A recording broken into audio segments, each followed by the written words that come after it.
6 август. Биз акырына чейин чыдашыбыз үчүн Ыйса акы төлөгөн.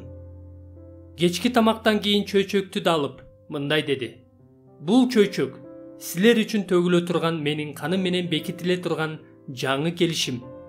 Лука 22 бөлүм 20 аят. Бул аяттын мааниси мындай: Жеремия китебинин 31-32 бөлүмдөрүндө эң так сүрөттөлгөн жана убадаланган жаңы келишим Ыйсанын каны менен бекитилген жана мөөрлөнгөн. Жаңы келишим Машаяк Ыйсага ишеним арткан Кудайдын эли үчүн иш жүзүнө ашырылат. Себеби аны бекитүү үчүн Ыйса өз өмүрүн берген.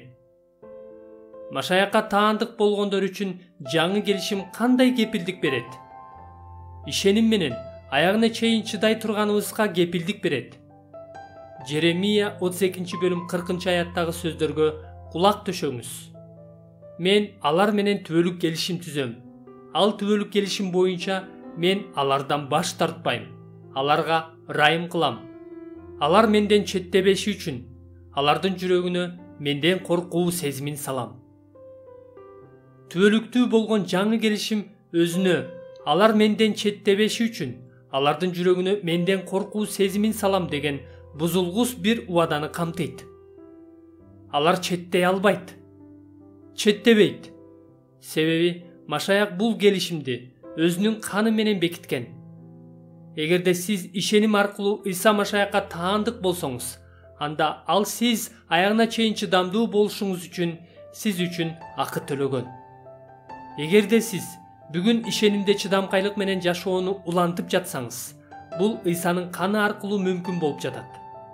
Сизди ишенимде чыдамкай кылыш үчүн сиздин ичиңизде иштеп жаткан ыйык рух Ыйса төлөгөн акыны акташ үчүн ушундай кылып жатат. Ыйса бизге эмнени алып берген болсо, ошону ыйык рух биздин ичибизде ишке ашырып жатат. Ата муну алдын ала ойлонуштурган. Ыйса акы төлөгөн. Рух болсо, аны биздин ичибизде ишке ашырып жатат. Ал убадага тиешелүү нерселердин бирин да калтырбай ишке ашырат. Кандын баасына сатып алынган өзүнүн балдары аягына чейин чыдап, түбөлүккө коопсуз болушу үчүн Кудай өзүнө толук милдеттенме алган.